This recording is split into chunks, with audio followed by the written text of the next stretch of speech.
Welcome everybody on my YouTube channel Enjoy Learning with Neelam. Today we are going to deal with the chapter Electric Current and Circuit. Electricity, as you know, plays a very important role in our life. If there is no electricity, the life seems to be paused.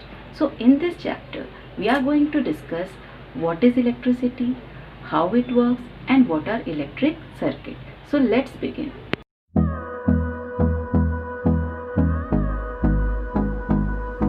Namaste all of you. Today we are going to start the chapter 11 of class 6 science, that is electric currents and circuits. In our everyday life we use many things like electric lamps, tube lights, music systems, television, fans, coolers, etc. etc. These all home appliances work on electricity. Electricity is perhaps the most convenient and widely used form of energy. हम electricity के द्वारा use किए जाने वाले बहुत सारे home appliances को अपने डे टू डे लाइफ में यूज़ करते हैं. Here is an activity. There are some actions given like waking up, grinding the wheat. और इसमें कौन कौन सी इलेक्ट्रिकल अप्लायंसेस का यूज़ होता है कुछ दिए हुए हैं और कुछ आपको स्वयं लिखने हैं. Now do you know, some sea creatures like electric eel can produce significant amount of electricity. ईल जैसी मछलियाँ जो समुद्र में रहती हैं ये बहुत ज़्यादा मात्रा में इलेक्ट्रिसिटी प्रोड्यूस करती हैं. हमारे ऐसे कुछ बायोलॉजिकल एक्शंस भी हैं जो इलेक्ट्रिसिटी से लिंक्ड होते हैं. And the second point is different energy sources that can use to generate electricity can be renewable और नॉन renewable. आप जानते हैं कि इलेक्ट्रिसिटी जनरेट करने के लिए air, water and sometimes coal का भी यूज़ होता है. Air and water are renewable sources whereas coal is the non renewable source of energy. Here is another activity, activity 2. इस एक्टिविटी में क्या करना है, आपको बुक्स एंड मैगजीन से इलेक्ट्रिकल अप्लायंसेस, गैजेट्स के फ़ोटो काटने हैं और उन फ़ोटोज़ को आपको डिफरेंट हेडिंग्स के नीचे चिपकाना है. जैसे devices using electricity to produce motion.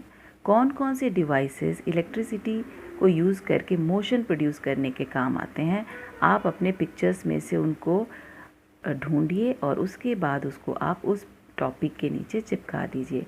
ये एक्टिविटी आप करेंगे तो आप बहुत सारे होम अप्लायंसेस के वर्क के बारे में समझ पाएंगे. Now about electric cells. Here is a short story that Rohit and Reena दो बच्चे हैं जो अपने फादर के साथ चेस खेल रहे हैं और चेस खेलते खेलते अचानक बिजली चली जाती है. तभी उनके पिताजी ड्रॉवर में से रखा हुआ टॉर्च निकालते हैं, उसे जलाते हैं और पूरे कमरे में रोशनी भर जाती है. बच्चे यह देखकर बहुत एक्साइटेड हो जाते हैं और जानना चाहते हैं कि टॉर्च किस तरह से कार्य करता है. When the electric supply was restored, their father asked them to look at the parts of the electric torch. जब बिजली आ जाती है तब उनके फादर उन्हें टॉर्च के पार्ट्स के बारे में देखने के लिए कहते हैं. Are you interested like Rohit and Reena to know these details? So let us know about the details of the torch. See the figure of the electric torch. इस फिगर में आप देखेंगे कि there is a lamp filament and just behind it there is a reflector. एक lamp filament है जिसको हम torch का बल्ब भी कह सकते हैं. And there is a combination of cells. There is a metal spring and a metal strip also. आप उसको ध्यान से देखिए, एक मेटल स्ट्रिप है जो बल्ब, सेल एंड स्विच को जोड़ रहा है. And also there is a switch, the sliding switch. Sometimes the contact is made and sometimes the contact is broken by sliding it back. तो जिस तरह से सर्किट कंप्लीट होता है जैसे ही ये बल्ब जो है ये ग्लो करने लगता है. We find that it has 3 main parts. An electric bulb. The second one is an electric cell or a combination of electric cells that is called battery and an arrangement of housing them. And the third one is on-off switch. How it works, how the torch works. When we slide and press the electric torch, electricity starts flowing from the electric cells to the electric bulb.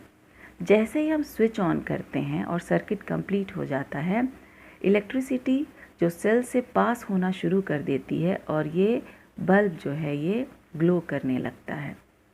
This flow is through thin metallic strips which act as connecting wires. This flow of electric current heats up the filament of the bulb and the bulb therefore lights up.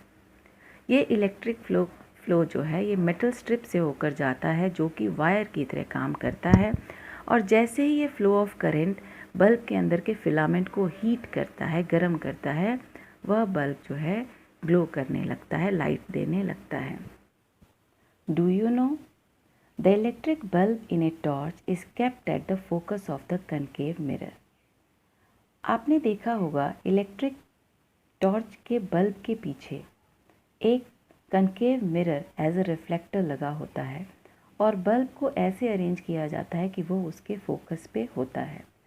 ये reflector bulb से निकलने वाली light को as a parallel beam निकलने देते हैं from the torch.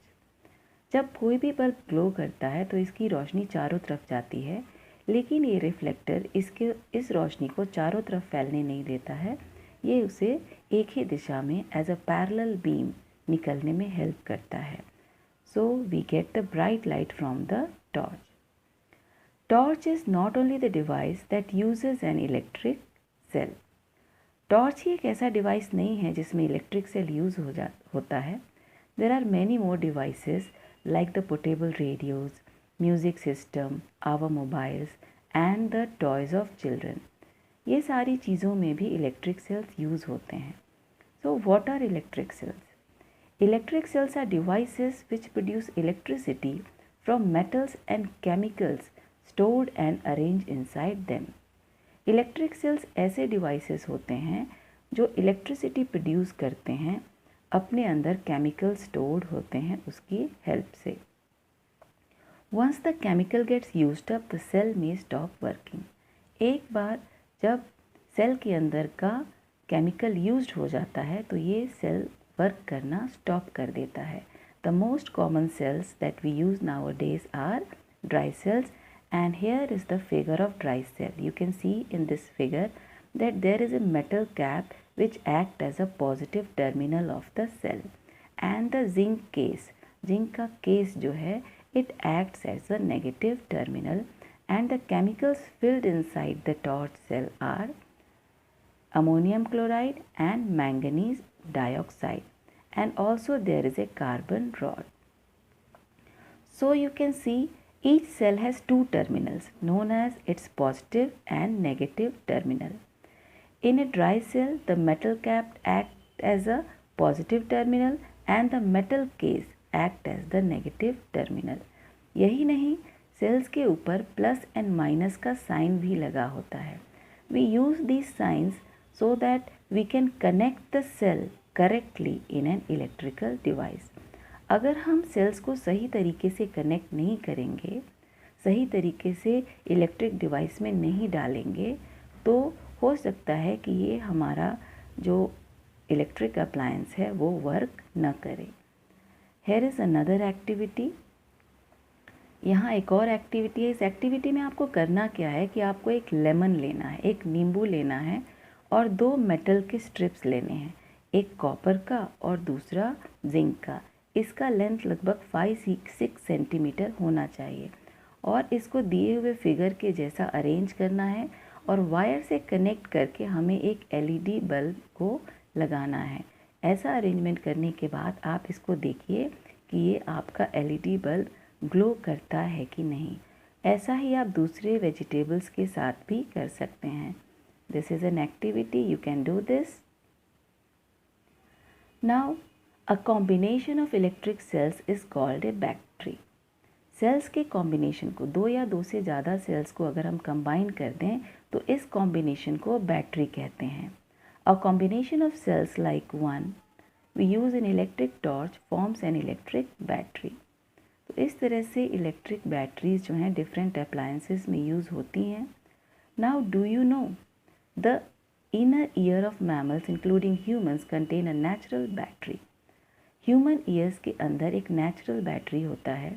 जो भी साउंड हम सुनते हैं उससे हमारे ईयर ड्रम्स जो हैं ये वाइब्रेट करते हैं और ये साउंड के सिग्नल्स इलेक्ट्रिक सिग्नल्स में कन्वर्ट कर दिए जाते हैं बाय द बैटरी चार्जेस, और ये इलेक्ट्रिक सिग्नल्स हमारे ब्रेन तक जाते हैं और उनको वो डाटा देते हैं जो साउंड हमने सुना है उसका। Nowadays, electric cells and batteries are available in different sizes and shapes. The electric cells that are used in our wristwatches look like a button and are called button cells. आजकल अलग अलग तरह की electric sales and batteries use होते हैं। जो हमारे wrist watch में बैटरीज यूज़ होते हैं वो बटन के शेप के होते हैं, इसलिए उन्हें बटन सेल्स कहा जाता है। Now do you know? The kind of electric cell used in torch, electric toys, etc. stop producing electricity once their chemicals get used up. They have been then replaced by new ones. Then these cells are called primary cells. ऐसे sales जिसका chemical एक बार used up हो जाए तो उसके बाद उसको replace करना पड़ता है, जिसको रिचार्ज हम नहीं कर सकते, ऐसे सेल्स को हम प्राइमरी सेल्स कहते हैं। But the cells which are chargeable, which are used in cars, scooter, inverters and even our mobile phones can be recharged.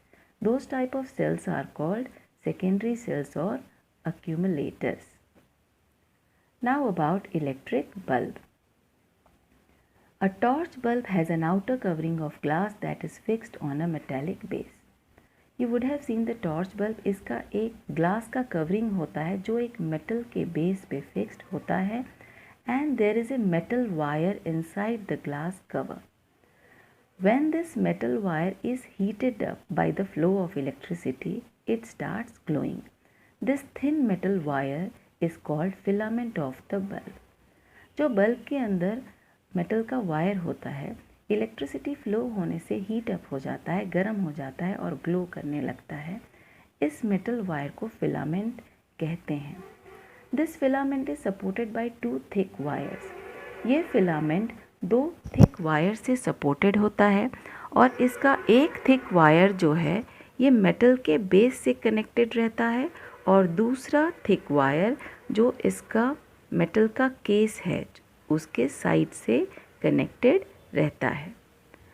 The electric bulb used to lighten up our homes also have a similar design. जो electric bulb हम अपने घरों में use करते हैं उनका भी same design रहता है, केवल डिफरेंस ये रहता है कि इसके दोनों कंटैक्ट्स जो हैं वो मेटल के बेस में ही रहते हैं।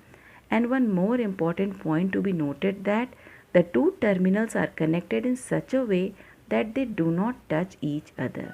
ये दोनों टर्मिनल्स एक दूसरे को टच नहीं करते हैं।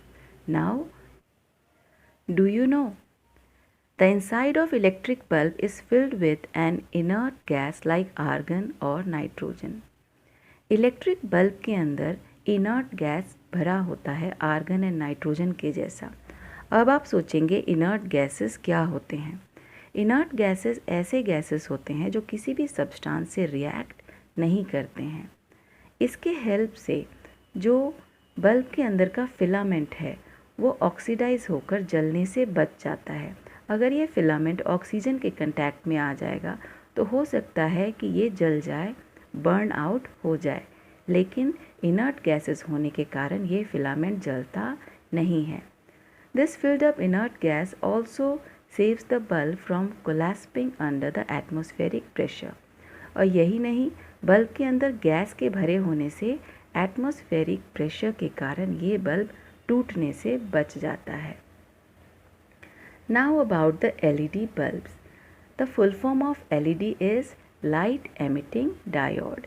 आप देख रहे होंगे कि LED based lamp are nowadays used by so many people because it consumes very less power, it has a long life and it gives us light just like, or you can say more than the bulbs that we use. Only problem is that their cost is somewhat high. केवल problem ये है कि LED bulbs का जो cost है वो हमारे bulb के कॉस्ट से थोड़ा ज़्यादा होता है, लेकिन इसके इतने ज़्यादा एडवांटेजेस हैं जैसे long life, low power consumption, इन सारे एडवांटेजेस के कारण इसको बहुत ज़्यादा पसंद किया जाता है। और साथ ही एलईडी बल्ब्स जो हैं वो इको फ्रेंडली होते हैं। Now about CFL। CFL का फुल फॉर्म होता है compact fluorescent lamps. These are also used for lighting up purposes. They also consume less power and have a long life. They also cost more than the bulb. But they are not used so much because their disposal is not eco-friendly. जो CFL हैं अगर ये damage हो जाएं या burn out हो जाएं तो इनका डिस्पोजल इको फ्रेंडली नहीं है, इसीलिए CFL को बहुत ज़्यादा रिप्लेस किया जा रहा है by the LED based lamp. This was all about your bulbs, and in the next video I will discuss about the electric circuit.